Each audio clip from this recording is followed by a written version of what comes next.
Hello, everybody. It's Thursday. That means it's Lakers Collective time. Happy to have everybody in on the YouTube channel. I'm Trevor Lane, joined by Jason Timpf and Jovan Buha. Guys, I'm fortuitous that we're live this morning, coming in after a big Austin Reaves game winner from last night. Dude, I jumped in the fourth quarter for this one, and then I watched the rest of the game in the morning, but I came in right as everything was falling apart. But here's the one thing I'm going to say. After Julius Randle gets the lead-changing layup, I was weirdly confident that Austin had a good chance to pull that out.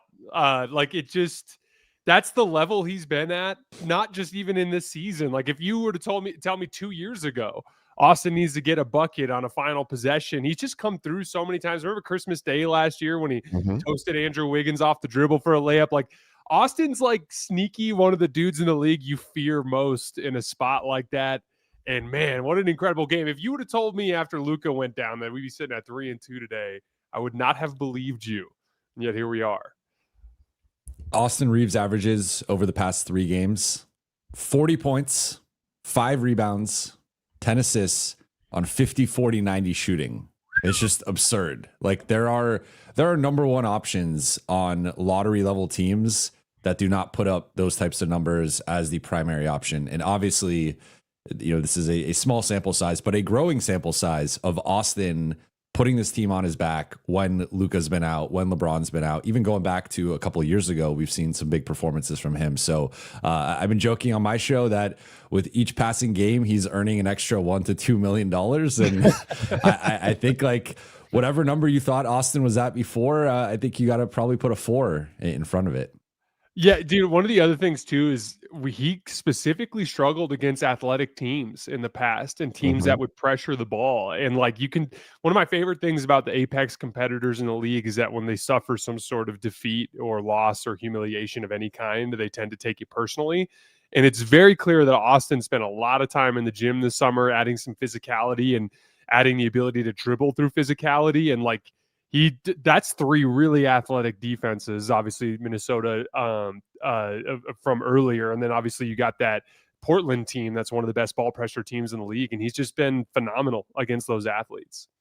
He's been absolutely incredible the way that he's stepped up. I mean, this was a kind of a bet on yourself type of year. Like 87, 88, 89, depending on where the numbers would come in over 4 years, $1 million. That's what Austin Reaves turned down in an extension from the Lakers over the summer. That's a lot of money. I know it's not his real value, but still, somebody's offering that much money to say, no, I'm going to wait until next summer. That is a big bet on yourself moment. And so far, it is definitely playing out in Austin's favor. Now, we're only 5 games in, but still, Austin has been absolutely phenomenal. And now that begs the question, of course, what is that going to look like once LeBron comes back, once Luka comes back? Can Austin continue playing at this level? But before we get to that, let's talk about that play itself. Jason, you said you were very confident that Austin could get that shot off, could hit it. What did you see on the read that Austin made, especially splitting the defense the way he did, attacking Gobert? And as a side note, is Rudy Gobert cooked? Is that because I'm getting a little worried about him? So, you know, it kind of reminded me a little bit of the end of the Sacramento game where you could tell Austin was getting gassed for obvious reasons. I mean, especially when you take Gabe Vincent, Marcus Smart out of the equation, like the team is utterly devoid of ball handling. You could see even just at the end of that game, like they were dying for someone like Ayton or Rui to be able to create their own shot. And Rui was quite literally falling flat on his ass while he was trying to do it. So like, it was one of those things where you could tell he was fatiguing. And the same thing happened at the end of the Sacramento game. He started settling for threes in the fourth quarter. He hit several, obviously, but you could tell he needed to dig deep for one last, like, really athletic drive to ice the game against Sacramento. Got into the lane in pick and roll and ended up hitting a little floater. Similarly, in this one of the things that I thought was fascinating is on a couple of the previous possessions, if you watched, Rudy had been throwing a similar hedge on the ball screen. And one of the things that Austin had done was drag that out. Like he had been literally dragging Rudy off to the side before he would make the next play. And so one of the things that Austin has done consistently well this season and really his entire career is he attacks fast off of these ball screens. And so what he did is when he came off of that screen, he came off with a ton of speed to his left hand, and Rudy ended up throwing the hedge really far out because that's what Austin had been doing, and that's what opened up the gap for the split. Like the split gap's not going to be open there unless Rudy throws that hedge pretty far out, and I thought Austin did a nice job kind of like setting that up almost as like a decoy possession after possession, and then when he desperately needed to get a bucket, he knew he was going to be able to come off hard and then split.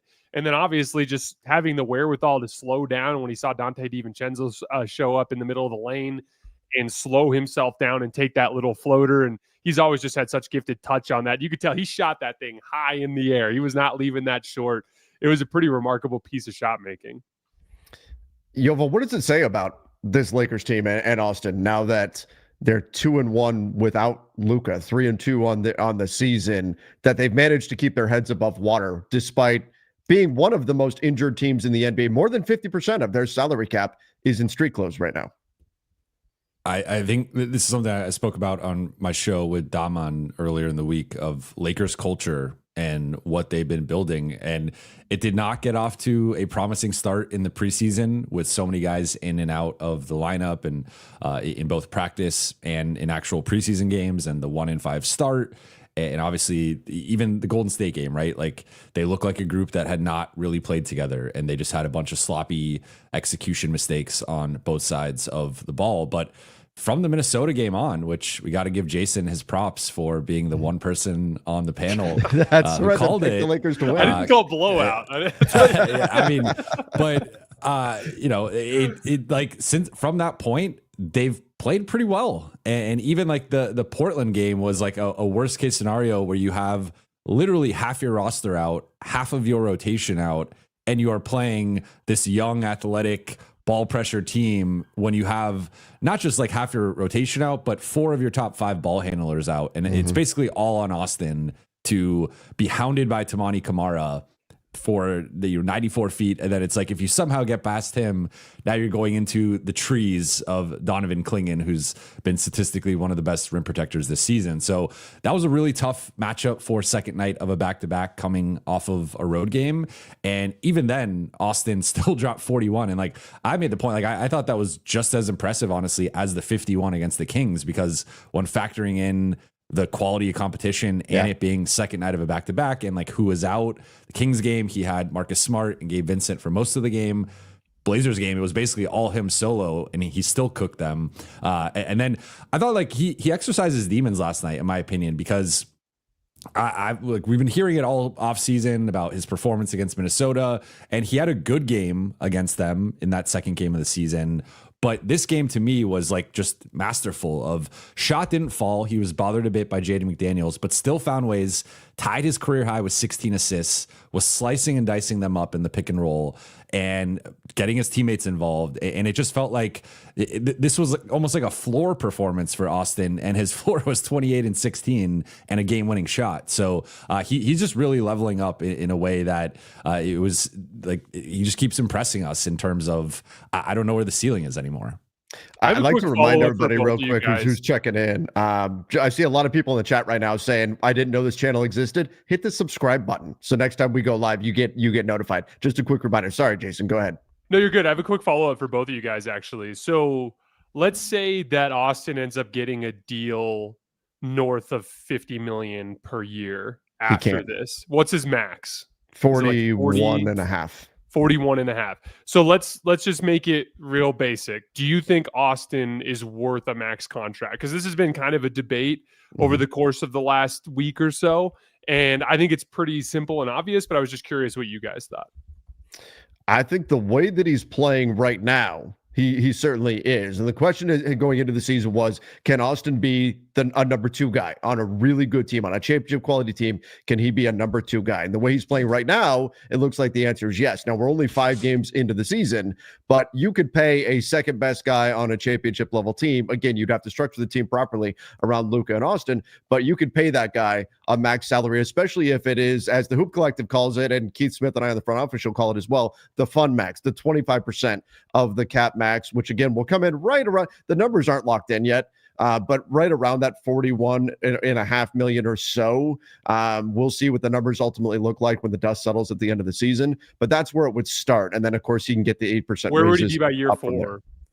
Year Like around 50? Yeah, that would get him closer to 50. Gotcha. So then he'd be It's up 8% raises per year. So I think like the average annual value, if it starts at 41 and a half or so, the average annual value could be up there in like the high 40s. So I mean, he could get something like 5 years, 200-ish million, right? Like over the course of, I think that's realistic. Starting out or you know, at the max end. I think it's worth it. I think like this level of production obviously is not going to sustain. Luka's going to come back within the next couple of games. LeBron's going to come back at some point in mid to late November, and Austin. It's going to be interesting to see how they figure that out in terms of like Luka will clearly be the number one, but is it a 2A, 2B situation with LeBron and Luka, or is it still more of a 2-3 situation? But Austin, we've seen can scale up when necessary, and based on the nature of sciatica and just the little bit I know about it, it seems like something that can flare up during the course of a season. So maybe LeBron will have stretches where he misses, or maybe they're conservative with him on back-to-back. So those nights, Austin is going to cook and he's going to put up big numbers. So I think ultimately for me though, like, what will determine the viability of or what his next contract is just like, how do Austin and Luka look over the course of an 82 game season together, and how does it look in the playoffs, right? Because if this group, even if they win 50 games again, they're a home court team again, if they lose in round one, and you can kind of point to, well, it's still an awkward fit with Luka and Austin, or the defense isn't quite there, it's hard to build out lineups, then that's maybe a different conversation. But I still maintain, if I'm the Lakers, you have to re-sign Austin this summer, regardless of the performance. And then you flip him next year at the earliest, if that's the path you choose to go down. But you don't lose him for nothing. So regardless of how things play out, I think he's going to get a big number this summer. I think the Lakers are going to re-sign him. And then whether he's a Laker beyond that, I think will kind of come down to what the playoffs look like. Yeah, you absolutely can't lose him for nothing. I think there's two ways to look at this particular question. There's the in a vacuum, is Austin worth a max? And then there's the should the Lakers build around Austin and Luka for the future? Because to me, they're two different answers. Like, to me, whether or not Austin is worth a max is like a resounding yes. I think one of the defining characteristics of whether or not that type of contract is worth it has a lot to do with versatility. So, for instance, like, let's say you're a Zach LaVine or you're a Karl Anthony Towns and you're making $50 million. You're taking this massive chunk of the salary cap up, but you're like really good at one thing, and then there's not a whole lot else that you bring to the table. Like, Karl Anthony Towns is going to, score the shit out of the basketball. So is a Zach LaVine, but there's not a lot of like playmaking, complementary playmaking. There's not a lot of like defensive versatility. There's not a lot else that he brings to the table. What makes Austin such an obvious worth it max contract guy to me is the fact that he's not just any one thing. This is a guy that, with a bunch of, let's just call it what it is, mediocre NBA talent around him over the course of the last 3 games, he's logged a 120 offensive rating. That means when he's on the floor, he is moving that entire unit to successful offense. That is not the type of thing that you see from some of these dudes around the league that are max contract players. He's also demonstrated the ability to play off the ball as a screen and slip guy with LeBron, or as like a weak side closeout attacker. He's shown the ability to kind of like ebb and flow his aggression based on what the situation calls for. And then on the defensive end of the floor, he has some athletic limitations that are worth mentioning at least. But like, the dude competes and does his job within the game plan, and is like generally not going to be a breaking point for your defense, at least not very often. And so to me, like, it's so obvious that he is worth a max contract relative to some of these guys that we see around the league. Now, where it gets complicated is again in the context of Luka, because let's say that you're tying up 95 million in your cap for 2 guys that are below average athletes. That could potentially present some issues in long-term team building. I'm not saying that is the case. I do want to see this playoff run. I think this version of Austin and Luka are both way better than the versions of Austin and Luka we saw last year. So there's a version of this where we look at it at the end of April, May, whenever this train ends, right? There's a version of this where we look back and go, Austin and Luka are fine. Tie them up for 95 million a year. It's no issue. But there's also a version of this where at the end of this, you're like, Austin's great. He can be a number 2 somewhere. Luka's great. He can be a number 1 for anyone. Mm-hmm. But Luka probably should be anchored by an athletic star, and Austin should probably be anchored by an athletic star. There's a version of that where that's where we land. But I think that's separate from the question as to whether or not he's worth the money, which I think is so clearly obvious. Yeah, no question. There's teams with cap space coming up this summer. And if he keeps playing like this, there will be other teams that will give him that money. And if you're the Lakers, you simply can't lose him for nothing. So you talked about this version of Luka and Austin. Jason, let me ask you this simply. If you were to throw this version of Luka and Austin in a DeLorean, put it up to 88 miles per hour because I'm old and I like old references, and you go all the way back to the playoffs last year, in round 1, are the Lakers getting by Minnesota if you replace that Austin and that Luka with this Austin and this Luka? So I think it's very, very important here that we don't underestimate Minnesota. Yeah. I've underestimated them in the past. This is a team that pretty consistently has had stretches where they've looked mediocre in the regular season. They're like the Philadelphia Eagles. Like, you can watch them in any random regular season game and think they're a bottom tier team in the league. But when it comes to that physicality in the playoffs, all of a sudden Philly's offensive line and their defensive line just controls everything. Like, similarly, I'm not undercutting that Minnesota team by any stretch of the imagination. I'd be foolish to count them out. That said, there are 3 very different dynamics this time around than what happened last year. Luka, the biggest giveaway to me is Luka in the 2024 series with Dallas against Minnesota made Jaden McDaniels look like he literally couldn't guard him. Whereas Jaden gave Luka some issues in the first round series last year, in addition to some of the issues with bigs on switches and things along those lines, right? Then all of a sudden in that game that we saw last week on Friday, Jaden McDaniels looked like he was absolutely hopeless guarding Luka again. It looked like what it looked like in 2024.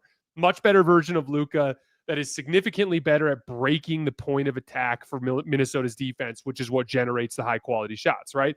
Then we have Austin, who is basically a non-factor on offense in the Minnesota series. This is a much better version of Austin. And then also one of the key things that happened in that Friday game, if you guys remember, is after Luka just absolutely flambéed Jaden McDaniels for the world to see, they started blitzing him.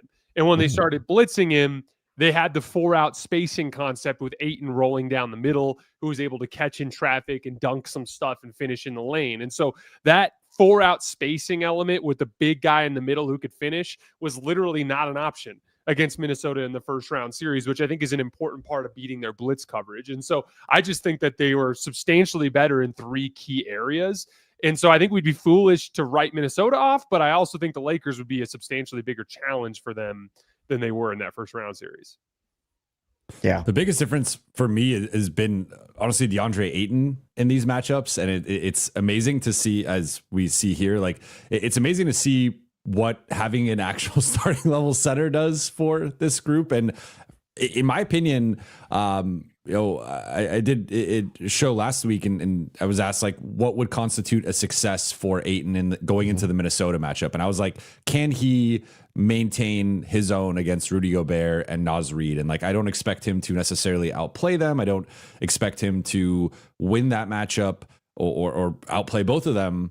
And he did it twice. I thought in both games, I mean, just from a pure production perspective, he outplayed both of them. But like from an impact perspective, I thought he was clearly the best center on the floor in both instances. And that is a dramatic difference compared to what we saw back in late April, where Jackson Hayes was played off the floor and then they literally didn't have a center out there for most of the remaining part of the series. So I think DeAndre Ayton, he's got his flaws and he's got his limitations, but 17 and 10 basically every single night. And the screening, the mid-range pull-ups, the little floaters, like he's been instrumental for them.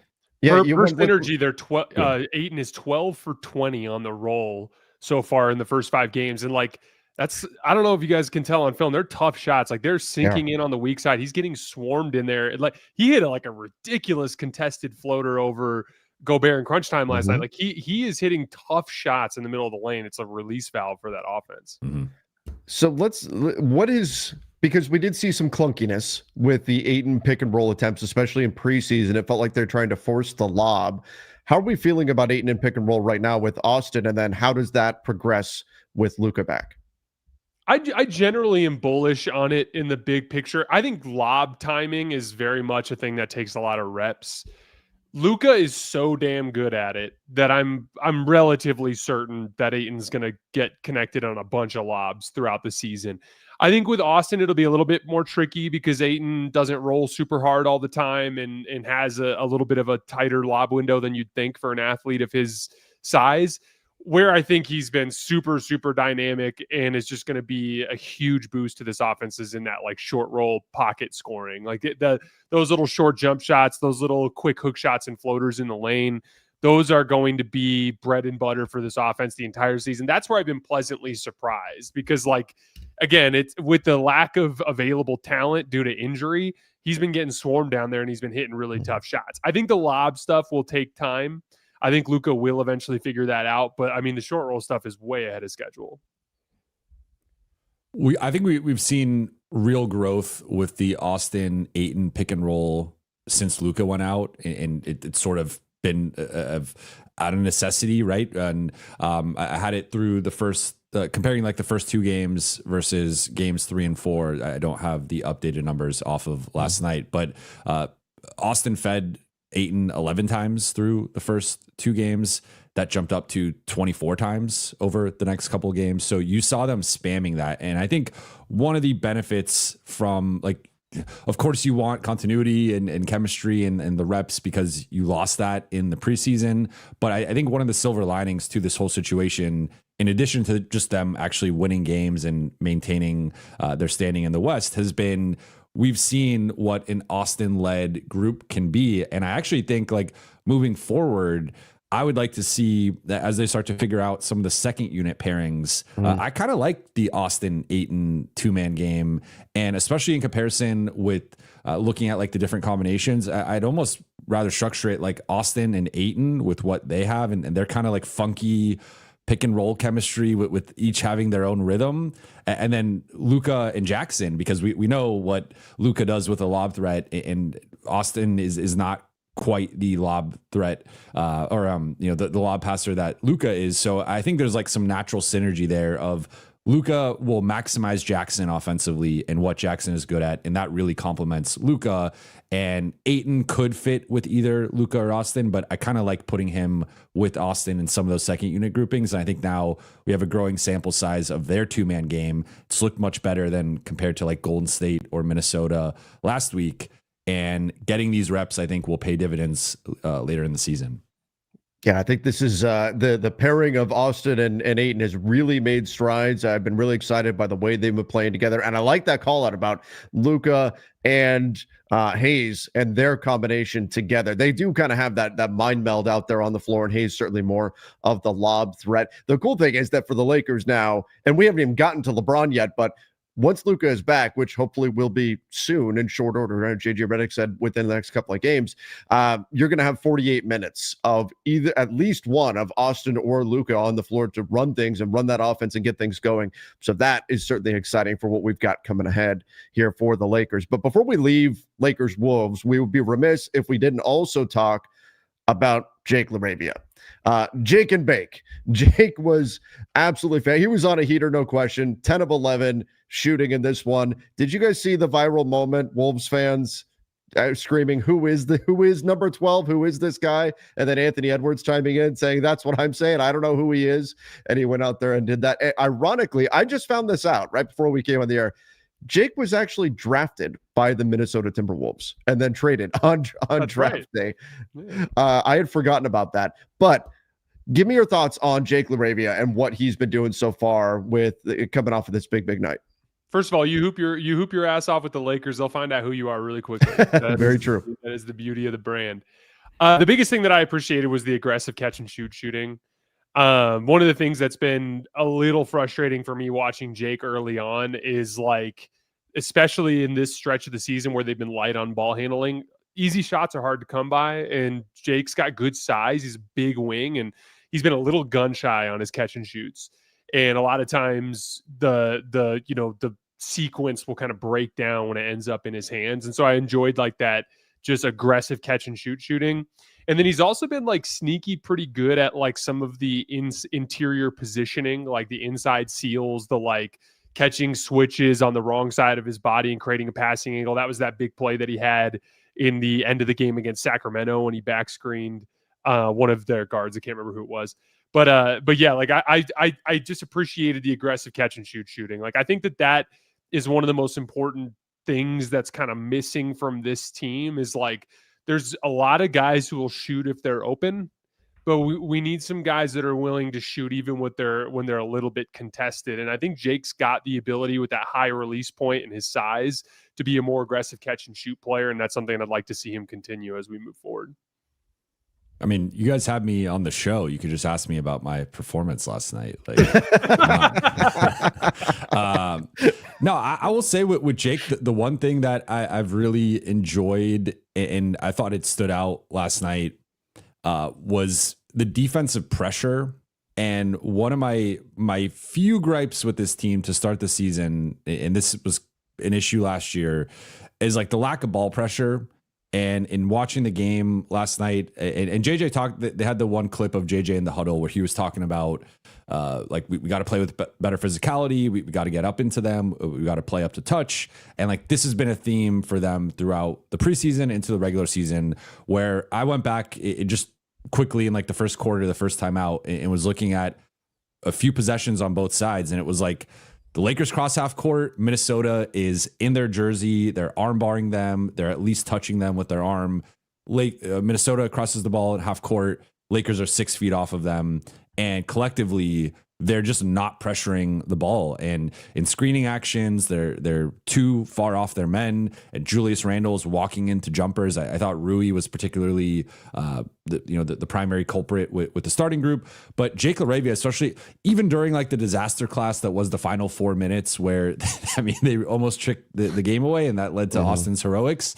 Like Jake was like the one guy who was trying to get into guys, was trying to funnel them certain directions, was being physical off the ball. And that's like a part of his game that it's not going to show up in the box score, but I think he is one guy who has continually played with a certain level of physicality and tenacity. And yes, like he's a bit slow footed. He could get blown by and there are some limitations there physically, but I do like the moxie that he plays with defensively. And again, doesn't show up in the 17-point quarter, doesn't show up in the 27-point night, but like I thought he brought a level of defensive aggression and physicality that most of this group does not bring. And I think that's like a subtle thing that to me could keep him on the floor as the season progresses. All right, we do need to talk a little bit about some news that we got right before we went live, and that involves the sale of the Lakers going official and what that can mean for the team. We will get there in 30 seconds. We got to give a quick shout out to our sponsor. We'll be right back. Sleeper is the #1 fantasy sports app. It pays to know sports. Pick more or less on top players. Your first pick is on us, so start winning now. Play in Texas, Georgia, Minnesota, and 27 more states. Pick anytime across all sports, pregame or live. Over 10 million players are already on Sleeper. Make your picks count. Score up to 1,000 times your cash. Join today. Get up to $100 credit using the code HMA. Call your shot on Sleeper. Download now.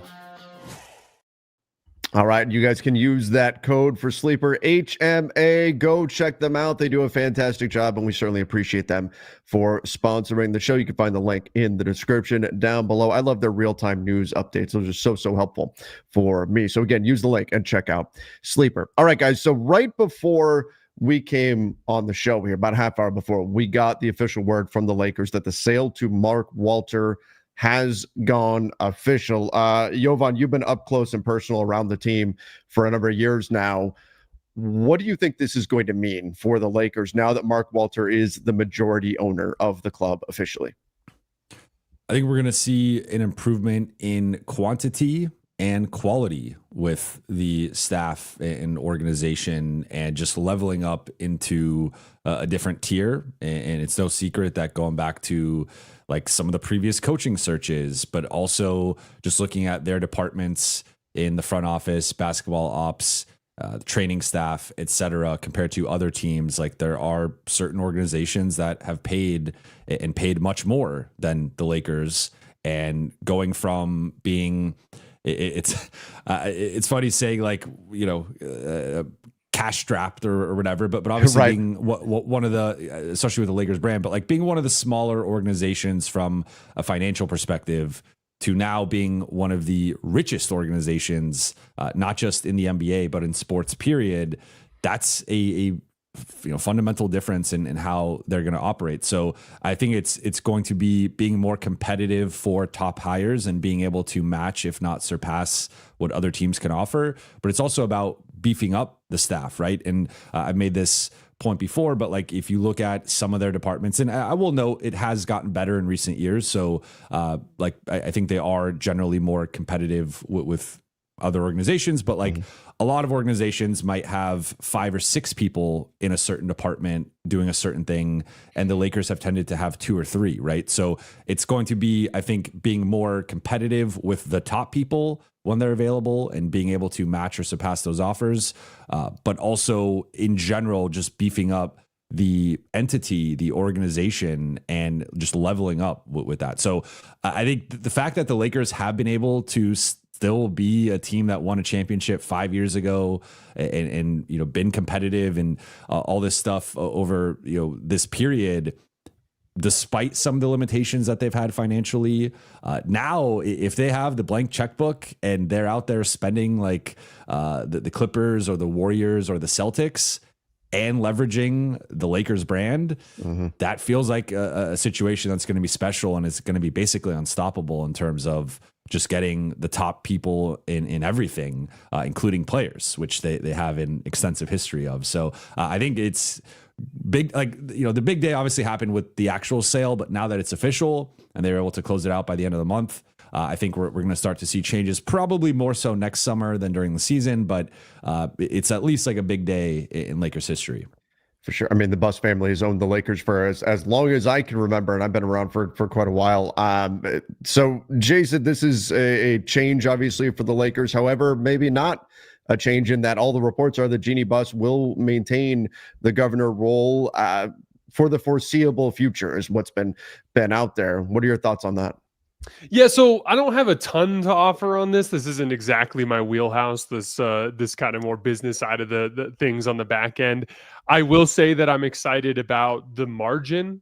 What I mean by that is, like, I think that championships and basketball games are won by slim margins. And if you can generate margin by being a good transition team, being a good rebounding team, by being a team that doesn't turn the basketball over, but that forces your opponent into turnovers, these are little things that can help you win. And I think there are margins that exist off the court in terms of personnel decisions, which we've seen, like the Caruso situation, go negatively because of finances over the years, or as Jovan eloquently laid out, behind the scenes support staff that can go a long way. The Ty Lue situation, all of those different situations I expect to be situations that go differently in the future under Mark Walter's leadership. The bit about Jeanie in charge, there's been some recent NBA history, most recently with Mark Cuban. There was a similar type of situation where he was left on as governor, but that didn't last. And my guess is that in the long run, similarly over the course of the next 5 years or so, that there will be different leadership that takes over. I think that as that group becomes more abundantly aware of the way that the Lakers conduct business at the very top in terms of the decision-making process, they'll become pretty quickly aware of the fact that changes need to be made. And then my guess is that pressure will start to work its way down into rectifying that. I mean, at the end of the day, you need basketball people making basketball decisions that are professional basketball people that devote their life to understanding the modern game. And you can't have complications at the top that prevent that system from working properly. And my hope is that specifically gets cleaned up over the next 5 years. I think this is going to be, it's a changing of the guard. It's an end of an era. The Buss family obviously still involved. So they have to have at least a 15% ownership stake in the team in order to maintain the governor role. Whether or not that'll be a long-term thing, my understanding is they actually put it in the contracts that Jeanie is going to, unlike Mark Cuban, where it's more of a verbal thing, that Jeanie will maintain that role. But it does seem indefinite in terms of how long exactly that's going to persist. And of course, if you're going to spend the kind of money that Mark Walter did, and we're talking about $10 billion valuation, outlaying as much as perhaps $6 billion in cash in order to get this done, or money to get this done, you tend to want to make the final decisions. I wouldn't know. I'm not a billionaire. That maybe when this channel blows up, then we all can be in that position and we'll know exactly what that's like. But I would assume that if he's going to lay out that kind of money, Mark Walter is going to want to be the chief decision maker there for the Lakers. So it'll be interesting to see how that all develops. Okay, let's talk a little bit about the injury front, and then I really want to sink our teeth into this LeBron James situation with the Lakers. What is it going to look like when LeBron returns? What do the Lakers need from him? Do the Lakers need him? We'll get into that in just a moment. But Jovan, obviously the injuries have crushed the Lakers so far. They've been very damaging. They've kept their heads above water, no question. But when you've got half of your roster out, you've got 4 of your 5 ball handlers out, that's certainly been a challenge. We did get some good news on the injury front with Adu Thero. He is reporting to the South Bay Lakers. Hopefully that is a sign that he would be progressing and hopefully getting on the team soon. And then Luka, JJ mentioned that he should be back within the next few games. Gabe Vincent out for 2 to 4 weeks with that ankle sprain. Jovan, can these Lakers get healthy? And where do we stand currently on the injury front in your mind as far as getting all these guys back and in order and finally getting to see the team together on the floor? Yeah, it's sounding like Luka could be back as soon as this weekend against Miami. They got the back-to-back home Miami at Portland. Another Portland second night of a back-to-back, this time on the road. That is just a really tough back-to-back. But he did not make the trip with them to Minnesota and to Memphis, so it's not looking like he's going to miraculously return tomorrow night against the Grizzlies for the start of the NBA Cup. It is also interesting to note, like, the Lakers do have a back-to-back with their next game following that. So, like, does he return for both games coming off of a week and a half absence? I don't know. That they've been very cautious on the injury front. So part of me is a little skeptical of them throwing him back into a back-to-back. Maybe he plays in like the Miami game, doesn't play in the Portland game, and then starting the following week, he's just back to normal. But they've obviously been overly cautious with the injury stuff. Then LeBron, second to third week. So looking like mid to potentially late going into like that Thanksgiving week return. And then it's going to be something that he's just going to have to manage for the rest of the season, which makes that a bit of a wild card. Marcus Smart could be back tomorrow. Adu Thero, I think it's probably going to be 7 to 10 days because he's like ramping up to now doing contact. Then the next step is 5-on-5. Then the next step after that is actually returning to play. So I don't see him returning in anything less than like a week or so. And even then, like he'll play, I guess, based on who's like available right now. But I think with the full rotation, he obviously projects more as like a fringe guy. And then I think that's it. I did run through like 5 players, and that's the state of the Lakers right now. That is indeed where things are at. So many guys out due to injury. It's hit around the NBA. I mean, we saw it last night. Anthony Edwards is out. The Pacers are incredibly injured. The Grizzlies, who we're going to see tomorrow night. We'll close out the show talking a little bit about that matchup tomorrow. They are very injured as well. Unfortunate the way injuries have been hitting around the NBA. But like we said, the Lakers managed to keep their head above water so far. Now, everybody else stay healthy so that we can start getting some players back in action. All right. In our group text, Jason, you threw out, I want to talk about, do the Lakers need LeBron? What is this going to look like for the Lakers when LeBron returns? Hopefully we're looking at sometime mid-ish November, next few weeks, seeing LeBron come back in action. So, Jason, where do you want to go with this? And ultimately, do you think the Lakers need LeBron James? Before I go any further, I want to be clear that I'm aware of the fact that I know that so many people just hate LeBron for whatever reason, and that's going to color their opinion about this kind of stuff. And we kind of have to take those people and set them aside. But I have still seen, even just from the general public, a little bit of like this kind of amassing opinion that the rise of Luka and Austin means that the Lakers don't need LeBron. Mm-hmm. And I'm not going to sit here and pretend as though if you couldn't turn LeBron into some substantial asset return where you're getting like multi-year contracts on awesome players, that it wouldn't be better for the Lakers for the future. But I think there's no version of a LeBron trade that makes them better in the short term. And I think the being realistic about him as a 41-year-old player, he's not going to bring the type of asset return that some people are thinking of.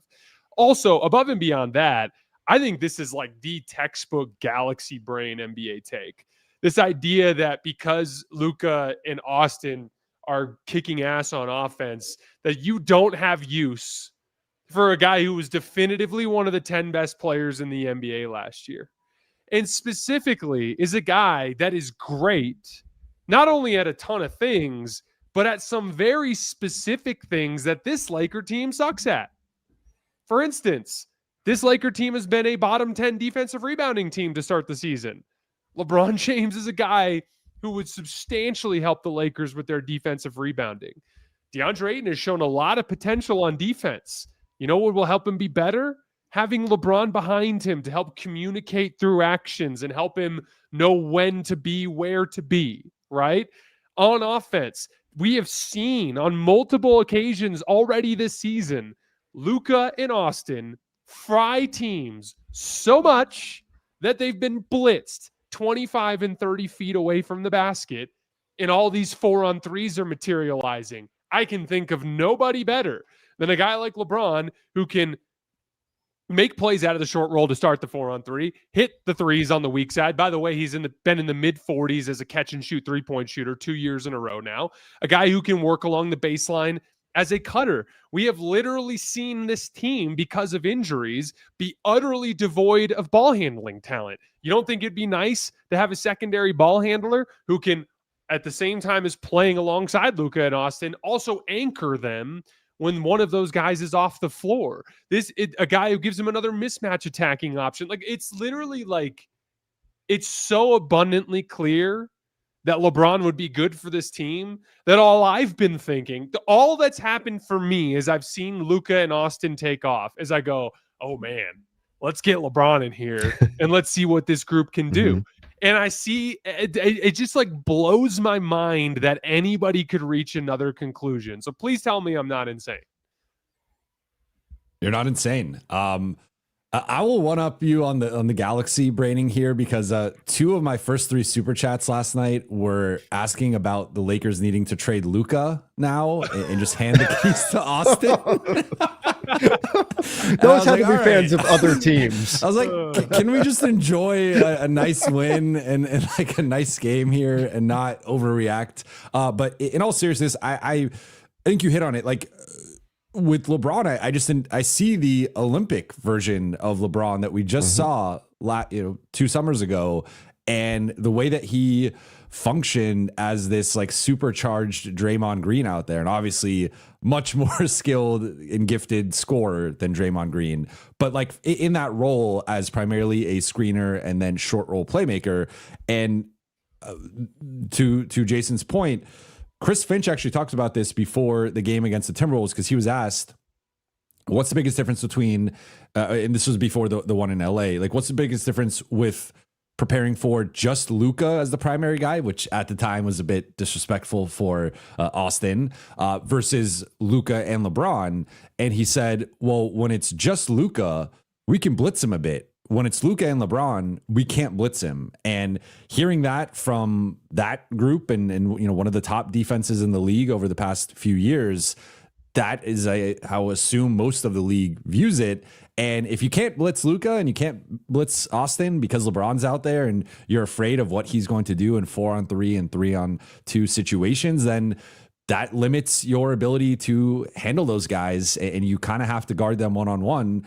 And we've now seen over the past 5 games what Luka and Austin do to one-on-one coverage. So I think it takes the Lakers offense to a different level where they're basically unstoppable, especially if now you have Ayton rolling and hitting the little middies or being that safety valve in the mid range. You have Rui spotting up, maybe Jake Laravia spotting up if he continues to play with more confidence. So or they trade for a guy down the road, and that 5th guy is the ideal player in that spot. So I just think offensively, and then to Jason's point as well about the defense, like he just does things on defense that Rui's not going to do. And from a help perspective, several of their wing players are just not going to do. So I think it's a no-brainer that he makes them much better on both sides of the ball.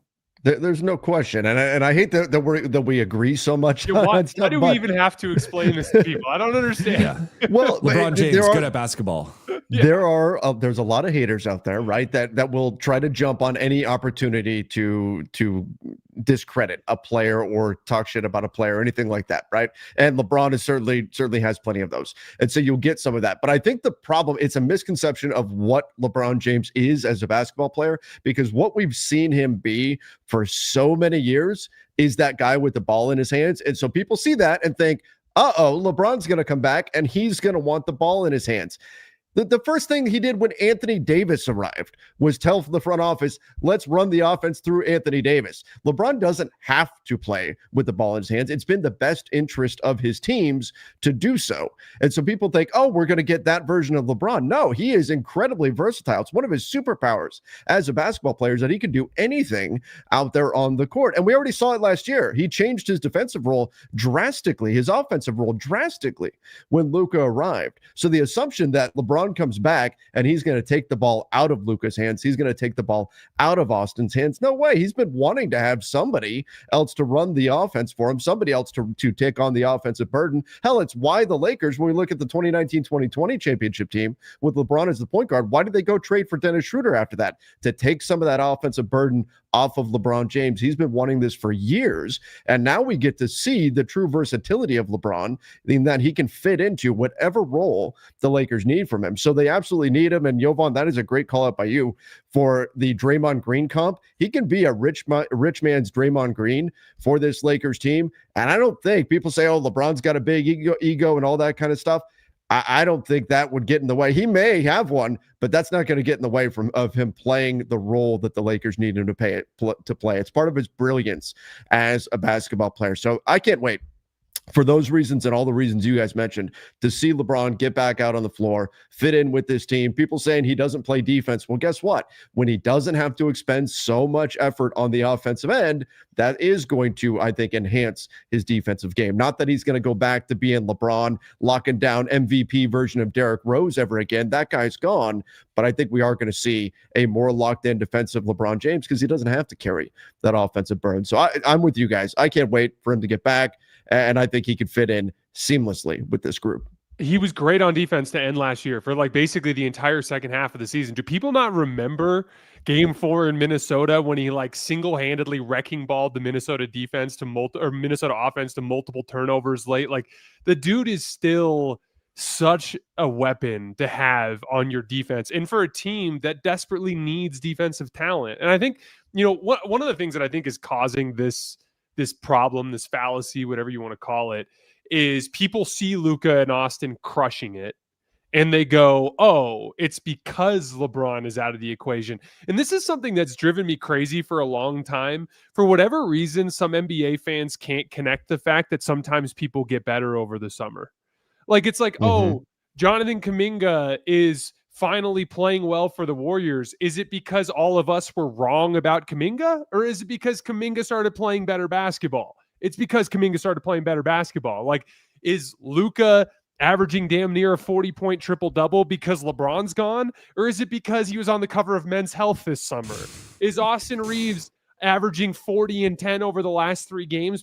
LeBron literally was hand in hand with Austin through his entire rise. He was the guy who empowered him his rookie season after he saw him kick ass at their mini camp before training camp. And he went to the team and was like, sign this dude to a real deal. We need to get this thing going. Austin's awesome. And even Austin himself has said that LeBron and AD both together were instrumental in that early phase of his career. I think people are not allowing themselves to view it as purely a good thing that Austin got way better over the summer and that Luka got way better over the summer. It doesn't mean you need to dramatically reconsider the build of the team.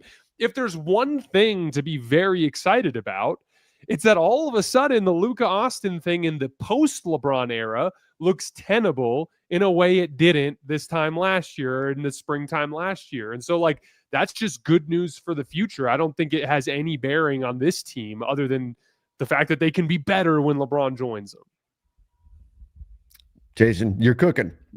Absolutely agree. And I have had the same gripe that we look at players as static things, and they are not. They change they grow, they evolve. I mention it all the time. My reference is always Brook Lopez. One season, he was not a three-point shooter, goes away for a summer, comes back the next season. He's changing the role of big men in the NBA and shooting threes at an incredibly high volume. Players are not static things. They grow, they develop, they change, and we get so locked into this player good, this player bad. I like this guy, I don't like this guy, and I'm going to argue to death the pros and cons of this player on one side or the other, that we don't account for players changing what they are over the course of their NBA careers. It's something that I think we miss too often in basketball discourse.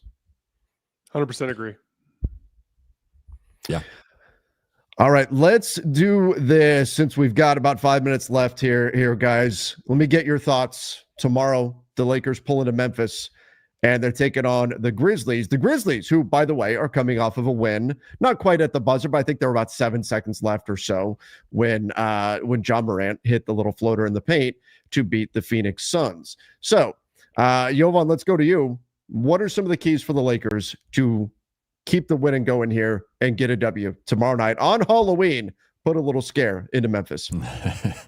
I mean, I think it's the blueprints there for gonna assume Luka is out. We'll get the injury report a little bit later today, but it would be a welcomed addition if Marcus Smart can be back for that game, and he is on the road trip with them. So again, I think he's probably going to be at least questionable for the game, if not probable.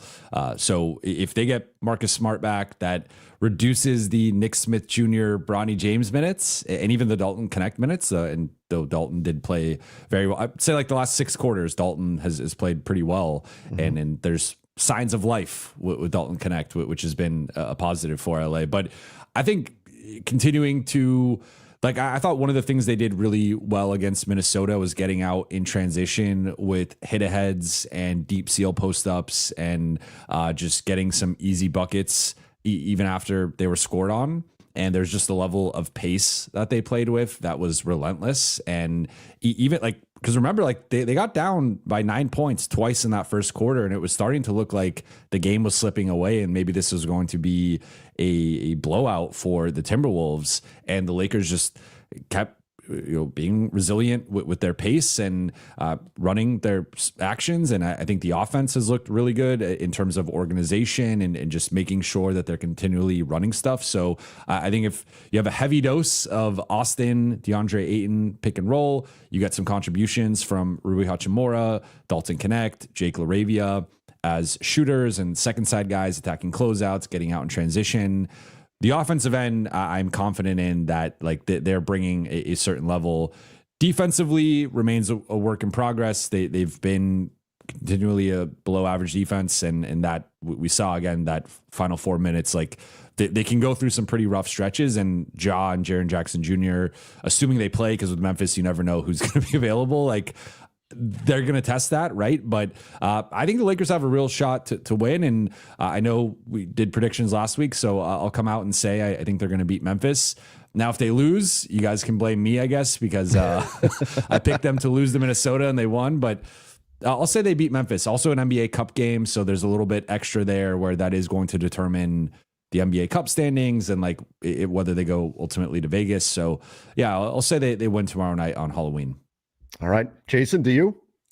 Yeah, I lean towards them winning. I think this is, without Luka and LeBron, this team is so light on ball handling, and teams are starting to figure out we got to pressure the hell out of Austin and wear him out over the course of the game.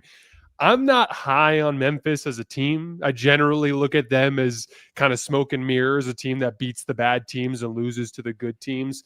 They also have been one of the worst jump shooting teams in the league again to start the season, which is allowing teams to really pack the paint on John Morant, who before last night's game, I haven't looked at last night's numbers updated, but before last night's game was getting like a 0.5 point per jump shot to start the season. So I think that we're going to see a strong game plan approach from JJ that is really predicated around packing the paint and forcing John Morant to take and make jump shots. And obviously with what we've seen from Austin, we would be foolish to count the Lakers out on the other end of the floor. I'm going to go ugly game that is pretty close / Lakers trailing at multiple points, but that the Lakers end up pulling it out late. I'm certainly not going to pick against them. Last week, Jovan, I'm sure you heard it too. I got enough grief for Jason being the only one to pick Lakers beating Wolves last time around. So I will not pick against them. I will also say they get the job done. They get the win. Memphis very banged up, but we also have some narratives to take a look at here. Jake Laravia, his team option was not picked up. The Grizzlies have since admitted that they made a mistake in doing that, but the Grizzlies did not pick up his team option. Instead, traded him to Sacramento last season. Maybe we get some revenge game Jake Laravia. We also get to see our old friend Kentavious Caldwell-Pope now playing for the Grizz. They've got some good players. They've got some talent. I'm not saying it's going to be an easy game. You know the building in Memphis is going to be rocking. They always get excited when the Lakers come to town. But I think the Lakers have been playing well enough offensively. The shooting has been poor enough for the Grizzlies. I think the Lakers can ultimately get the job done. They're riding high in terms of the vibes around this team, the chemistry, the camaraderie. It's certainly there. We saw the guys swarming Austin Reaves after the game winner. Everybody so excited. Luka tweeting out the GOAT emoji, and then Austin saying he must have been talking about himself. Like, these guys seem to really enjoy being around each other. So I'm going to say they find a way to get the job done tomorrow night in Memphis, put a little scare into the Grizzlies on Halloween, and get the win. I do want to thank everybody for joining the show today. We appreciate all of you. Of course, every Thursday, we're going to try to make sure we're live. We may have some variations in there, but every Thursday, 10 a.m. Pacific time is what we're going to shoot for. Coming on here once a week to combine our powers and talk some Lakers basketball. So if you haven't done so yet, please make sure you hit the subscribe button. Don't forget to like the live stream as well. Jason, Jovan, awesome. Always look forward to this show. Appreciate you guys so much. And let's get it this week. It was good to see you guys. I'm sure they won't always be this cheery and upbeat, but we got to take them where we can get them. And I'm looking forward to next week. I feel like similar to Austin Reaves, we are ascending as a trio with our chemistry on the floor. We're each cooking. We're each putting up game winners and 40-point games. So excited for the future. Let's go. All right, everybody. Thank you again. Till next time. See ya and stay safe.